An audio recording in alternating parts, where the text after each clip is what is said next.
कि कुछ दिन पहले हम लोगों ने 5 अगस्त को आप ही लोगों को बुला करके एक बेरोजगारी का पोर्टल हम लोगों ने जारी किया था और एक toll free number, missed call number जारी किया था। उसके लिए हम आप लोगों को सूचना देना चाहेंगे। जो बेरोजगारी पोर्टल है उसमें लगभग 9,47,324 बेरोजगार नौजवानों ने अपने बायोडाटा के साथ रजिस्टर किया है। मैं फिर से आंकड़ा दोहरा दूं, जो वेब पोर्टल था बेरोजगारी हटाओ पोर्टल, उसमें बेरोजगार नौजवानों ने लगभग 9,47,324 की संख्या में रजिस्टर किया है। वहीं 5 अगस्त को रिलीज किया गया। वहीं मिस्ड कॉल नंबर पर लगभग 13,11,626 लोगों ने मिस्ड कॉल मार करके रजिस्टर किया। यानी इसका कुल आंकड़ा जो बनता है वो है 22,58,000। 5 सितंबर 22 लाख टोटल जो आंकड़ा बनता है 22,58,950 लोगों ने रजिस्टर किया है। मिस्ड कॉल 13,11,626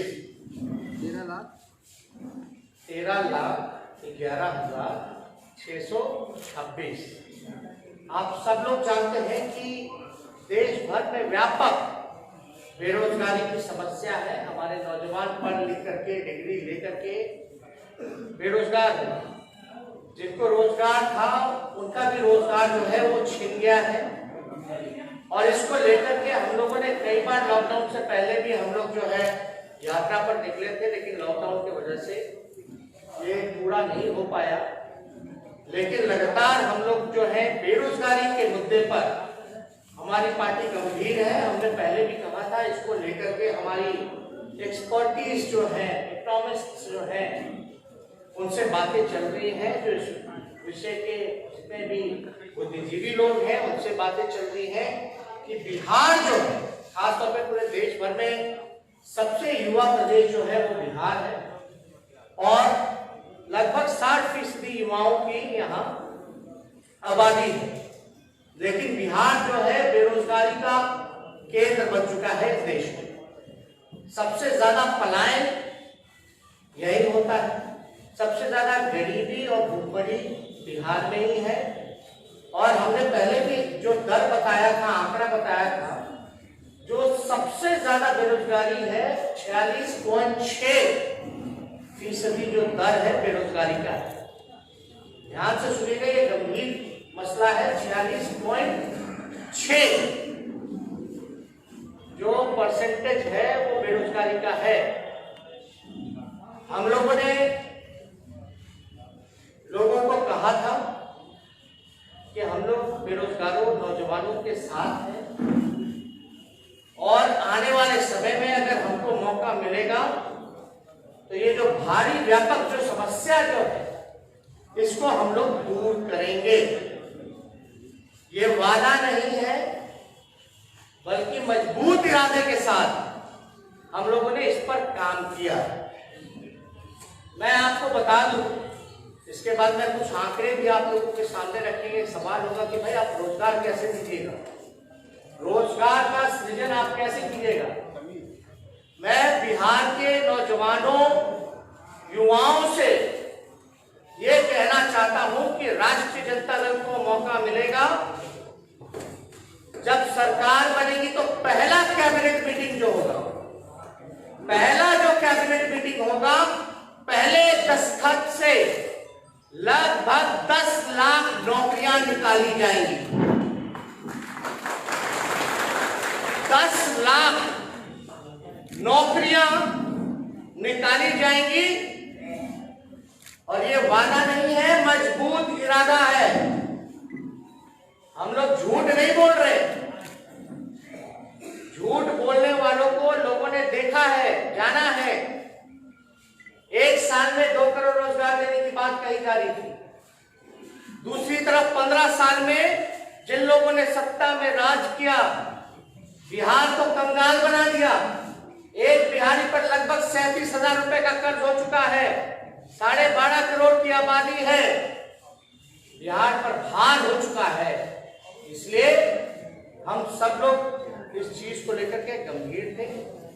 आप लोगों ने देखा होगा विधानसभा में बेरोजगारी को लेकर के जो आवेदन जिन लोगों ने भरने का काम किया रोजगार के लिए, चपरासी की नौकरी में, ड्राइवर की नौकरी में लगभग 5.5 लाख आवेदनें जो है वो जमा की गई, केवल 250 पदों के लिए। हमने एक और आंकड़ा आप लोगों के सामने बोला था और नीतीश कुमार जी से पूछा था कि भाई पुलिस डिपार्टमेंट, शिक्षा डिपार्टमेंट और आपका जो स्वास्थ्य डिपार्टमेंट है उसमें लगभग 4.5 लाख नौकरियां रिक्त पड़ी हैं। अब आप लोग सब लोग सोच रहे हो कि नौकरियां आप कहां से देंगे, कैसे देंगे, लेकिन कोई ये सवाल नहीं पूछता कि नीतीश कुमार जी पैसा कहां से देंगे। अब तक तो सृजन नहीं किया रोजगार, नियोजनों के नाम पर ठगने का काम किया। और ये जितनी भी नौकरियां राष्ट्रीय जनता दल जो वादा कर रही है, जो देगी पहले कैबिनेट में, ये सरकारी नौकरियां हैं और स्थायी नौकरियां हैं। सरकारी नौकरियां और स्थायी नौकरियां हैं। अब आपके सामने हम कुछ आंकड़ा रखना चाहते हैं। पहले जिक्र था कि हम कैसे इस चीजों को बढ़ेंगे, तो हम कैसे बढ़ेंगे उसके पहले हम आंकड़ा जो है आप लोगों के सामने रखना चाहेंगे। अभी सुनिए, आप लोग पीछे हो जाइए, आप लोग पीछे हो जाइए जितने लोग हैं। अब बात सुनिए, हो गया।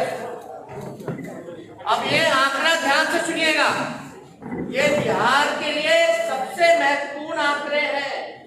लोग पूछते हैं कि क्या विजन है, कैसे पूरा कीजिएगा, तो हम ये कहना चाहते हैं इन आंकड़ों को हम बता दें। जो स्वास्थ्य विभाग द्वारा तय जो मानक है और जो WHO का जो है कि एक प्रति जो डॉक्टर है 1000 पर 1 डॉक्टर होना चाहिए, 1000 पर 1 डॉक्टर होना चाहिए। आप समझिए कि लगभग हमारा जो आबादी है 12.5 करोड़ की, 1000 पर 1 डॉक्टर होना चाहिए। इस हिसाब से बिहार में 1,25,000 डॉक्टरों की जरूरत है। आप ध्यान से सुनिएगा, 1,25,000 डॉक्टरों की जरूरत है। उसी अनुपात में सपोर्ट स्टाफ यानी नर्स, लैब टेक्नीशियन, फार्मासिस्ट की जरूरत पड़ेगी। स्वास्थ्य विभाग में लगभग 2.5 लाख लोगों की जरूरत है, यानी स्वास्थ्य महकमे में लगभग 2.5 लाख लोगों की जरूरत है। जहां तक पुलिस की बात करें, पुलिस कर्मियों की बात करें, पुलिस डिपार्टमेंट की बात करें, तो 50,000 पुलिस कर्मियों का पद जो है वो रिक्त पड़ा है। 50,000 पुलिस कर्मियों का पद जो है वो रिक्त पड़ा है। अगर यह तब है जब बिहार में पुलिस बल की पुलिस पब्लिक का अनुपात न्यूनतम स्तर पर पहुंचा हुआ है, यानी सबसे न्यूनतम स्तर पर है पब्लिक और जो पुलिस का जो रेशियो है, तब ये 50,000 की नौकरियां जो है वो रिक्त पड़ी हुई है। अगर आप देखिएगा यहाँ प्रति 1 लाख आबादी के हिसाब से 77,000 प्रति लाख पर 77 पुलिस कर्मी, यानी 1 लाख आबादी में केवल 77 पुलिस कर्मियां ही सिर्फ हैं। 1 लाख पर 77 पुलिस कर्मी है। अगर मणिपुर छोटे राज्य की अगर हम बात करें, छोटे से राज्य की बात करें मणिपुर की, तो वहां 1 लाख पर 1,000 से भी ज्यादा पुलिस कर्मी मौजूद है। सोच लीजिए मणिपुर जैसा प्रदेश जो है, वहां 1 लाख की आबादी में 1000 से ज्यादा पुलिस कर्मी है, जहां हमारा बिहार 1 लाख पर 77 ही केवल जो है पुलिस कर्मी है। यानी राष्ट्रीय औसत से अगर हम लोग लेकर के चले तो लगभग दुगुना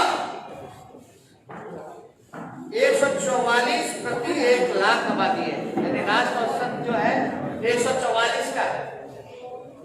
यानी बिहार इतना पीछे है कि लगभग डबल है राष्ट्रीय औसत।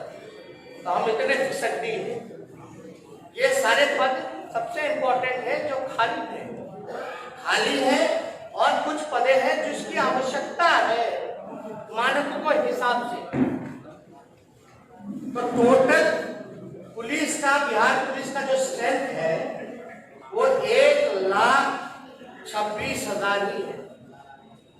सोचिए 12.5 करोड़ की आबादी और पुलिस कर्मी कितने, 1,26,000 है केवल। और नीतीश कुमार जी बोलते हैं कि लॉ एंड ऑर्डर को दुरुस्त कर दिए। नीतीश जी, ये हर 4 घंटे पे बलात्कार होता है, हर 5 घंटे पे हत्या होती है। हम जब 15 में थे, 18 महीने आंकड़ा निकाल लीजिए एनसीआरबी का, और आप एनडीए का आंकड़ा निकाल लीजिए 2015 के 18 महीने के बाद का, तो अपराध तो बढ़ गया। डबल इंजन की सरकार है। आप एनसीआरबी का आंकड़ा निकालिए, अपराध बढ़ने का कारण क्या है? 1 लाख में अगर 77 पुलिस कर्मी रहेगा तो आप कितनी उम्मीद लगा सकते हैं पुलिस से कि वो अपराध को कंट्रोल कर सके? तो आपको बता दें टोटल स्ट्रेंथ जो है, आप लोग पीछे हटिए, आप लोग सब लोग। तो आप लोग समझ सकते हैं कि बिहार का टोटल स्ट्रेंथ जो है 1,26,000 है। यानी सिर्फ 77,000 कार्यरत पुलिस कर्मी है, जिसमें कि 50,000 रिक्त पद थे। तो इसलिए राष्ट्रीय औसत से लगभग जो है बिहार में 1.72 लाख पुलिस कर्मी की जरूरत है। अगर राष्ट्रीय औसत का भी लेकर के चले दुगुना, तो बिहार में 1,72,000 पुलिस कर्मी की टोटल जरूरत है। अब आइएगा शिक्षा विभाग में, तो प्राइमरी और सेकेंडरी लेवल पर 2.5 लाख से अधिक स्थायी शिक्षकों की पद जो है वो रिक्त है। जो 2.5 लाख से अधिक स्थायी शिक्षकों की पदे जो है वो रिक्त है प्राइमरी और सेकेंडरी लेवल पर। और कॉलेज और यूनिवर्सिटी स्तर पर लगभग 50,000 प्रोफेसरों की आवश्यकता है। यानी अगर बात की जाए यूनिवर्सिटी की, तो प्रोफेसरों की लगभग 50,000 हम लोगों की आवश्यकता है। राज्य में जूनियर इंजीनियरों का 66% पद जो है वो खाली है। कोई भी प्रोजेक्ट जो है समय पे नहीं होता, 8 साल 10 साल वो लग जाता है। तो जूनियर इंजीनियर जो हर प्रोजेक्ट में जिसको लगाया जाता है ड्यूटी पर, बिहार में 66% जो है वैकेंट पोस्ट है, खाली पद है 66%। पथ निर्माण, जल संसाधन, भवन निर्माण, बिजली विभाग या अन्य विभाग में लगभग 75,000, मैं आपका गिना दूं, 75,000 जूनियर इंजीनियरों की जरूरत है। इसके अलावा जितने लिपिकों हैं, सहायक हैं, चपरासी हैं, ये मिलाकर के लगभग जो 2 लाख पद भरने की आवश्यकता है, जो सपोर्टिंग स्टाफ हो, जिसकी जरूरत पड़े, इनका जो है लगभग आवश्यकता 2 लाख का है। तो ये सारा कुल आंकड़ा मिला करके टोटल जो है वो 10 लाख का बनता है। इसमें हम डिटेल में आप लोगों को प्रेस क्लिप भी व्हाट्सएप पे हम आप लोगों के भेज देंगे, जिसमें कि आप लोग आंकड़े सही रूप से देख सकिए। तो मेरा ये कहने का मतलब है कि 4.5 लाख तो रिक्त पदे थी और जो आवश्यकता था, जो मानकों से उसको मिला करके जितनी जरूरत पदे हैं जो होनी चाहिए थी, जो ये डबल इंजन की सरकार को इन 15 सालों में रोजगार का सृजन करना चाहिए था, वो हो सकता था। 10 लाख स्थायी नौकरियां, सरकारी नौकरियां दी जा सकती थी, लेकिन नीतीश कुमार जी और इस डबल इंजन की सरकार ने नौकरियां नहीं दी।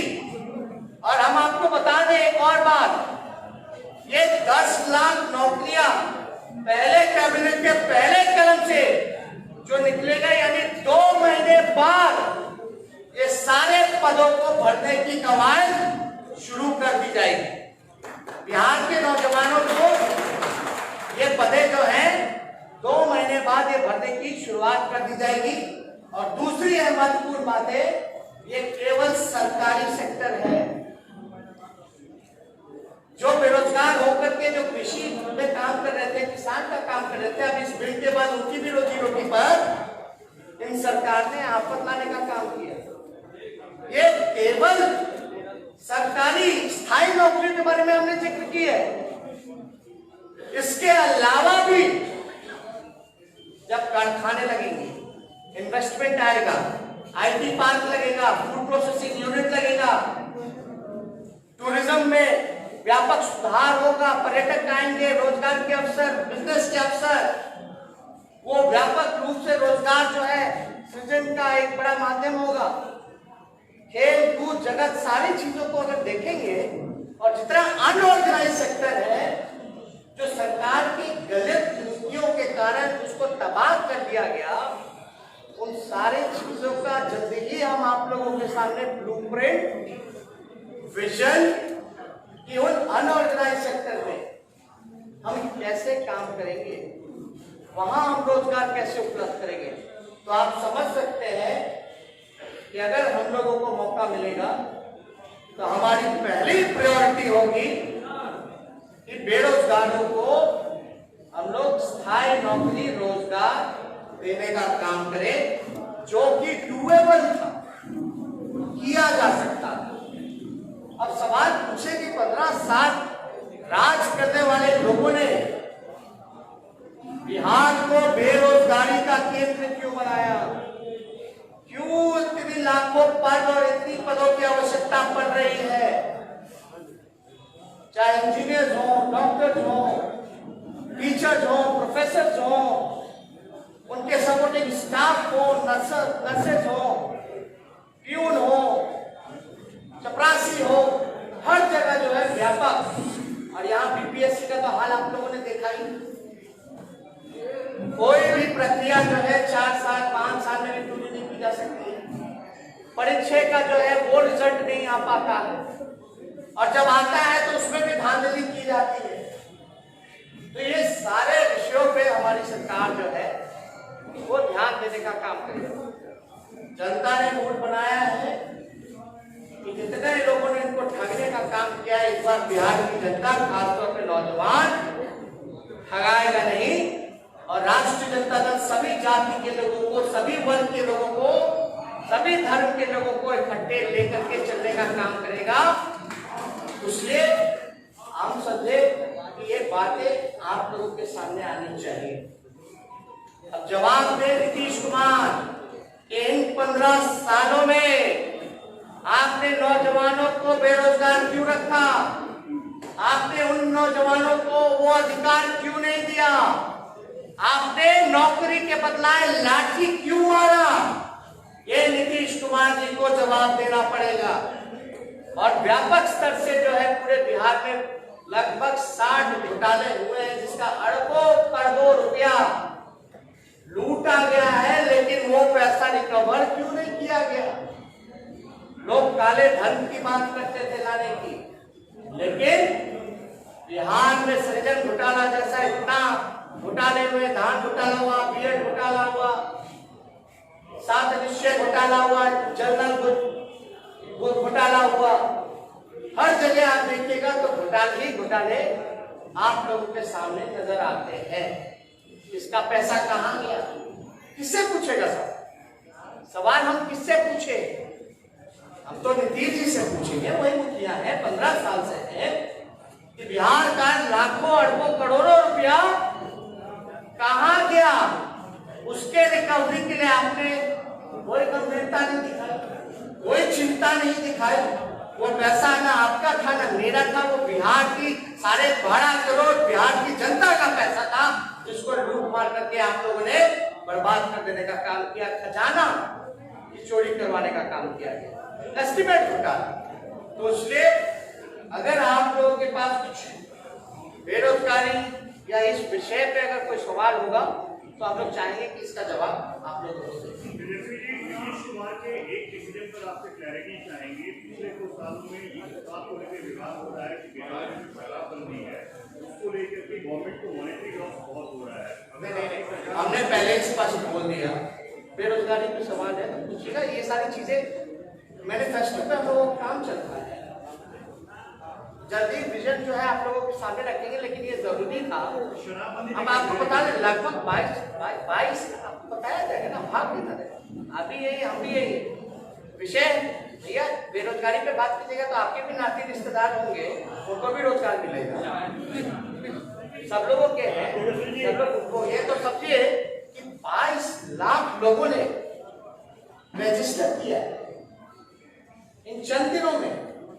5 सितंबर से लेकर के अब तक में 22 लाख नौजवानों ने बेरोजगारी को लेकर के खुद जो है उन लोगों ने बायोडाटा रजिस्टर किया है, डाला गया है। आप समझ सकते हैं कितनी बड़ी ये समस्या है। बिहार को इन लोगों ने बीमार कर दिया।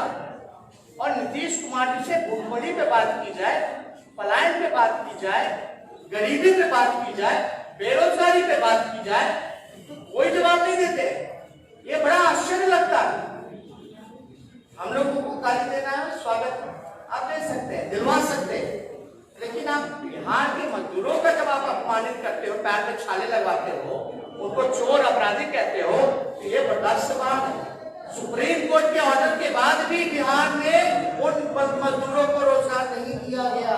याद कीजिएगा, वही मजदूर जो बाहर से आए, अपने ही बिहार के लोग थे जो रोजी रोटी में कमाने बाहर गए थे, उनको रोजगार सुप्रीम कोर्ट ने बोला था बिहार सरकार को देने का, लेकिन एक भी रोजगार उन लोगों को नहीं दिया गया।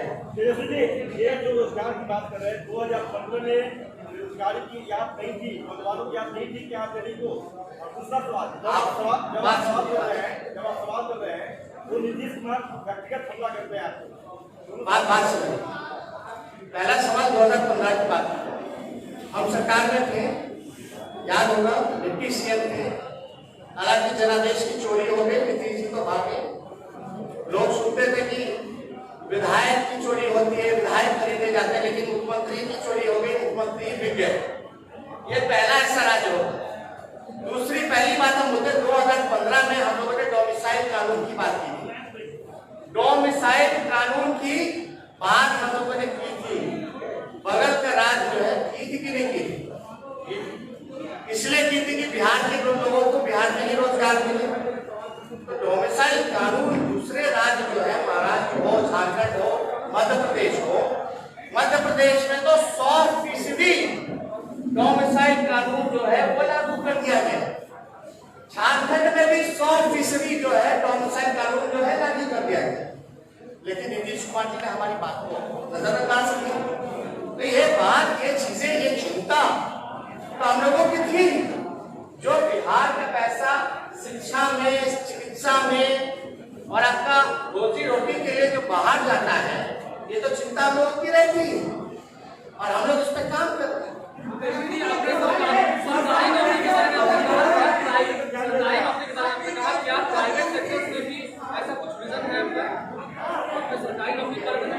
मैंने तो ये बोला, ये जितनी 10 लाख नौकरियां हम देंगे वो स्थायी नौकरियां होंगी, वो केवल सरकारी नौकरियों के बारे में है।